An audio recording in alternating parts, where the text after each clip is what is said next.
تعالیٰ عنہ کے پاس آیا تھا. شیطان حضور غوث پاک کے پاس آیا تھا. آتا ہے پر اللہ والوں کے پاس ٹکتا نہیں، آ جاتا ہے ٹکتا نہیں. حضور غوث اعظم رضی اللہ تعالیٰ عنہ نے 40 سال اللہ کی عبادت کی. 40 سال. یہاں بھی لوگ بڑے پریشان ہو جاتے ہیں، کیسے جی کیسے کر لی؟ تو میں نے کہا قرآن پڑھو، والذین یبیتون لربہم سجدا وقیاما. وہ راتیں گزار دیتے ہیں اپنے رب کے لیے سجدہ کرتے اور قیام کرتے. تو یہ قرآن کی نص نے جب بیان کر دیا، تجھے کیسے شک ہو گیا؟ یہ قرآن کی نص بیان کر رہی ہے کہ اللہ کے کچھ بندے راتیں سجدے اور قیام میں گزار دیتے. حضور غوث اعظم نے 40 سال عشاء کے وضو سے فجر کی نماز ادا فرمائی. تو ایک دن آسمان پہ نا ایک چھوٹا سا بادل کا ٹکڑا آیا. معاذ اللہ ثم معاذ اللہ. وہ کہنے لگا عبد القادر میں تیرا رب ہوں. اس کے اندر سے آواز آئی میں تیرا رب ہوں، تو نے بڑی عبادت کر لی، اب تو بے شک پڑھ بے شک نہ پڑھ. کئی ملنگوں کو معاف نہیں ہو گئی معاذ اللہ کہ بے شک پڑھ بے شک نہ پڑھ، عام اجازت ہے. تو حضور غوث اعظم رضی اللہ تعالیٰ عنہ فرمانے لگے اعوذ باللہ من الشیطان الرجیم. جب آپ نے یہ پڑھا تو وہ سامنے آ کے کھڑا ہو گیا. کہنے لگا عبد القادر آپ کو کیسے پتہ چلا کہ میں شیطان ہوں؟ تو آپ فرمانے لگے پاگل، مجھے کیسے پتہ نہ چلتا؟ جس رب نے اپنے پیارے حبیب علیہ السلام کو نماز معاف نہیں کی، اس نے عبد القادر کو کیسے معاف کر دی؟ جب حضور کے لیے یہ حکم نہیں آیا کہ محبوب چاہے پڑھو چاہے نہ پڑھو، وہاں تو حکم آیا کہ محبوب تہجد بھی پڑھو. وَمِنَ اللَّيْلِ فَتَہَجَّدْ بِهِ نَافِلَةً لَكَ. نفع دے گی آپ کو، تہجد بھی پڑھے. تو ان کے لیے جب یہ حکم نہیں تو میرے لیے کیسے آ گیا؟ اب شیطان تھا نا، تو اس نے پھر ایک اور چال چلی. یہ باز نہیں آتا، ہم باز آ جاتے ہیں کئی دفعہ، اس کے پیچھے پیچھے چلنے لگ جاتے ہیں، لڑ کے تھک جاتے ہیں. وہ نہیں تھکتا، وہ نئی سے نئی چال، نئی سے نئی چال، اس کا نیا سے نیا روپ. من الجنت والناس، جنوں میں سے بھی اور اس کے نئے سے نئے روپ ہوتے ہیں. اس نے ایک نیا روپ دھار لیا. کہنے لگا عبد القادر 300 ولی میں نے اسی طرح گمراہ کیے. آپ چونکہ عالم تھے تو آپ کے علم نے آپ کو بچا لیا. تو غوث اعظم فرمانے لگے نئے روپ سے آئے ہو؟ کہنے لگا 300 میں نے گمراہ کیے. یہ تو آپ عالم تھے تو بچ گئے، آپ جانتے تھے تو بچ گئے، میں نے 300 گمراہ کیے. تو حضور غوث اعظم فرمانے لگے پھر گمراہ کرنے لگے ہو نیا روپ دھار کے؟ مجھے میرے علم نے نہیں بچایا، مجھے اللہ کے فضل نے بچایا ہے. کئی عالم بھی تو گمراہ ہو جاتے ہیں نا. مجھے میرے علم نے نہیں بچایا، مجھے میرے اللہ کے فضل نے بچایا ہے.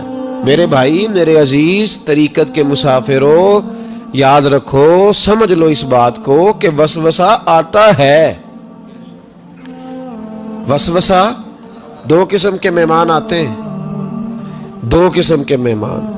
ایک مہمان وہ آتا ہے جو آتا ہے تو بندہ توجہ نہیں کرتا، وہ خود کہتا ہے اس نے نہیں میری طرف توجہ کی، وہ مہمان چلا جاتا ہے. پتہ نا آپ کو؟ اور جس کو بندہ اٹھ کے سینے سے لگائے اور اس کے ساتھ گفتگو شروع کر دے، وہ مہمان جاتا ہے تو بیٹھا رہتا ہے، وہ تو نہیں جاتا. تو وسوسہ آتا ہے، جو تو توجہ نہ کرے اس کا چلا جاتا ہے، اور جو سینے سے لگا لے، سوچنے لگ جائے، غور کرنے لگ جائے، اس کا وسوسہ بیٹھ جاتا ہے، اسی کے پاس رہتا ہے، دوستانہ کر لیتا ہے. کئی دفعہ تو بالکل مکان ہی ساتھ بنا لیتا ہے. ہر وقت کوئی نہ کوئی بات کان میں، ہر وقت کوئی نہ کوئی بات کان میں. کیوں وسوسہ آتا ہے؟ تجھے کیسے آ گیا؟ جس کا یقین کامل ہو اسے وسوسہ کیسے آئے؟ جس کی توجہ سیدھی ہو اسے وسوسہ نہ چھڑ یار دا بوہا، نہیں تے ہو جاویں گا روگی. جیڑی بکری اجڑوں وچھڑی او بگیاڑا جوگی. یہ تو بھئی تو اگر اندر رہتا، صحبت کے اندر رہتا، چھتری کے نیچے رہتا، تو پھر وسوسہ تجھے کیسے وسوسہ کس طرح تیرے پاس آیا؟ وسوسہ اس کے پاس آتا ہے جو وسوسے کی جانب توجہ کرتا ہے. بہت زیادہ لوگوں کو بدگمانی ہونے لگی ہے، بہت زیادہ وسوسے آنے لگے ہیں، بہت زیادہ خیال ہونے لگا ہے، بہت زیادہ توجہ ہونے لگی ہے. بڑی لوگوں کا معیار اس طرف جائیں، ہر چوتھا آدمی آ کے کہتا ہے برے خیالات آتے ہیں. کیوں بھائی برے خیالات آتے ہیں؟ کیسے آ گئے؟ ہمارا تو دل ہی ایک ہے، اور دل میں یار بھی ایک ہے، دوسرے کے لیے جگہ ہی کوئی نہیں تو وسوسہ کیسے آئے گا؟ ہم تو اس کے دیدار سے ہی آج تک فارغ نہیں ہوئے تو غیر کی طرف دیکھ کیسے لیا؟ یہ کیسے ہو گیا؟ ممکن کیسے ہوا؟ اپنے آپ کو سمیٹیں، ان وسوسوں سے اپنے آپ کو بچائیں، ان پر قطعی طور پر کوئی توجہ نہ دیں، اور اگر کبھی آ بھی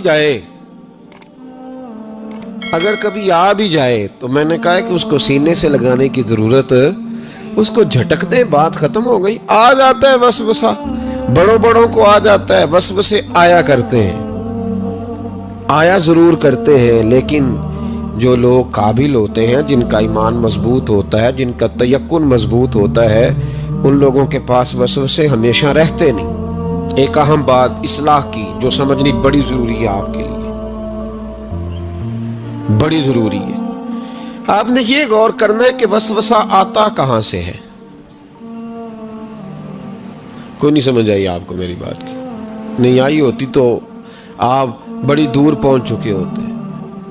سردی بڑی زیادہ تھی کمرے میں، تو کہیں سے ہوا آ رہی تھی ٹھنڈی، تو اب ٹھنڈ بڑی لگ رہی تھی تو بندے نے فوراً اٹھ کے بھلا کیا کرنا ہوتا ہے؟ نہیں وہ پتہ نہیں کتوں آ رہی، باری دی تو ابھی گالی ہے نا جی۔ اگر تو کھڑکی سے آ رہی ہے تو کس کو بند کریں گے، اور اگر دروازے سے آ رہی ہے تو جی، اور اگر چھوٹے بچے نے پنکھا چلا دیا تو جی، چل پنکھا رہا ہے بندہ سارا دن دروازہ بند کرتا رہے؟ سمجھنا ہے آپ نے بات کو، آپ نے اس دروازے کو بند کرنا ہے جہاں سے وسوسہ۔ حضور غوث پاک کو اللہ نے بڑا اعزاز دیا، بڑی کرامات دی۔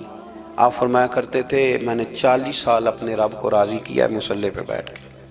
تو میرے مالک نے پھر پوچھا ہے کہ عبدالقادر کچھ مانگ لے، کوئی بات کر لے، تو سیدنا غوث اعظم رضی اللہ تعالیٰ عنہ فرماتے ہیں کہ میں نے پھر اپنے رب کریم کی بارگاہ میں عرض کیا، مالک جو قیامت تک مجھ سے محبت کرے فضل کرنا، اسے بغیر توبہ کے موت نہ دینا۔ تو میرے رب نے میری اس دعا کو شرف قبولیت عطا فرمایا کہ جو مجھ سے پیار کرے گا، میرا نام لے گا، وہ بغیر توبہ کے نہیں مرے گا۔ جنات بھی آپ کی بارگاہ میں حاضر ہوتے، آپ کو شیخ بحر و بر کہا جاتا ہے۔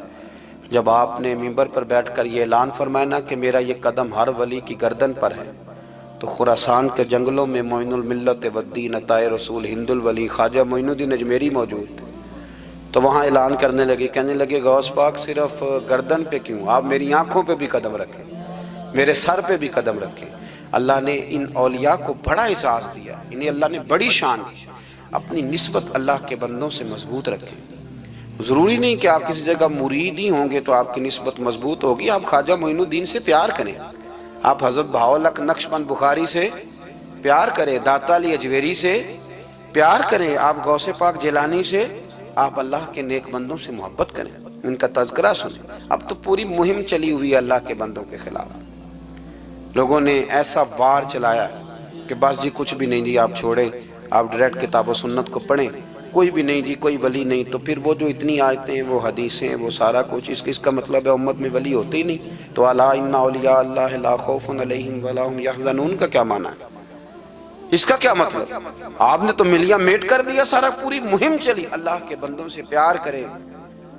اور میرے نبی پاک صلی اللہ علیہ وسلم نے فرمایا جو جس سے پیار کرے گا قیامت کے دن اسی کے ساتھ اٹھایا جائے گا۔ اور حضرت ابو ذر غفاری نے عرض کیا تھا یا رسول اللہ اگر وہ ان جیسے عمل نہ بھی کرے تو فرمایا اللہ بڑا کریم ہے، ایمان کی سلامتی سے جائے اللہ ان کے ساتھ ہی کھڑا فرما دے گا۔ سیدنا غوث اعظم کی کرامات اتنی متواتر کے ساتھ ہیں کہ ملا علی قاری فرماتے اتنی تو کرامتیں سنی نہیں اتنی غوث پاک کو اللہ نے عطا فرمائی۔ رب کریم نے انہیں درجہ دیا، وقار دیا، ان کی دعاؤں کو قبولیت دی، اللہ نے انہیں اعزاز کے ساتھ نوازا، اللہ نے ان پر فضل فرمایا۔ ایک تاجر تھا تو ملک شام جاتا تھا اکثر تجارت کرنے کے لیے، مال کما کے لاتا، غریبوں کی بھی مدد کرتا، مدارس کی، مساجد کی، سب جگہ جہاں دین کی ضرورت ہوتی پہنچتا۔ ایک بغداد میں اور درویش بھی گزرے جن کا نام شیخ حماد ہے، وہ بھی بڑے درویش تھے۔ وہ تاجر شیخ حماد کے پاس گیا، کہنے لگا میرے لیے دعا کر دے، میں جا رہا ہوں سفر کے لیے۔ تو انہوں نے کہا میں صبح بتاؤں گا۔ استخارہ کیا، صبح کہنے لگے نہ جانا، تیرا مال بھی لٹ جائے گا اور تو قتل بھی ہو جائے گا۔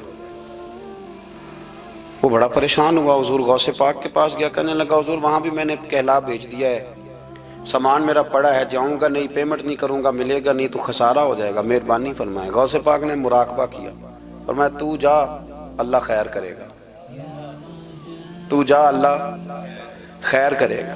مرید کا عمل کے یقین، پیر کا عمل کے یقین، چلے آپ فیصلہ کر لیں تو میں آگے بڑھتا ہوں۔ حضرت غوث اعظم رضی اللہ تعالیٰ عنہ نے مرید سے کہا تو جا اور اللہ خیر کرے گا۔ وہ گیا، کہتے میں نے پیمنٹ کی، مال لیا، واپس آیا، گھوڑوں کا سفر تھا، رستے میں رات کو ایک جگہ سویا، خواب دیکھتا ہوں، خواب میں ڈاکو آ گئے، انہوں نے پہلے مال لوٹا، پھر مجھے قتل کیا، اور جب میرے گردن پر انہوں نے خنجر چلائی، خواب دیکھ رہا تو میری فٹافٹ آنکھ کھل گئی، اور جب میری آنکھ کھلی تو میں اسی وقت ہی رخت سفر باندھا، سر پٹ گھوڑے دڑائے، کچھ رات کو کچھ دن کو، سویرے بغداد پہنچ گیا۔ کہتے خیال تھا کہ پہلے غوث پاک کے پاس جاؤں گا، لیکن پہلے شیخ حماد سے ملاقات ہو گئی، میرا چہرہ دیکھا، پریشان تو دیکھ کے مسکرائے، فرمانے لگے بھی تیرا پیر بڑا شاندار ہے، تیرا پیر بڑا شاندار ہے، وہ کام جو حقیقت میں ہونا تھا نا، حقیقت میں انہوں نے دعا کی ہے تو رب کریم نے اسے خواب بنا دیا ہے، ان کی دعا کی برکت سے اللہ نے اسے۔ اب میں بات مضبوط کرنا چاہتا ہوں تو میں ایک حدیث پاک بھی پڑھ دوں، لوگ کہیں گے جی مرنے والا بھی بچ جاتا ہے، عمر بھی بڑھ جاتی ہے، مشکات کی حدیث ہے، ترمذی میں بھی موجود ہے، نبی پاک صلی اللہ علیہ وسلم نے فرمایا ہے اگر تم چاہتے ہو رزق بھی بڑھ جائے، عمر بھی لمبی ہو جائے، تو اپنے رشتہ داروں سے اچھا سلوک کرو۔ اس کا مطلب ہے کہ عمر بڑھ جاتی ہے، موت کچھ وقت کے لیے ٹل بھی جاتی ہے۔ حضور غوث پاک رضی اللہ تعالیٰ عنہ نے نبی پاک صلی اللہ علیہ وسلم کی اتباع میں وقت گزارا ہے۔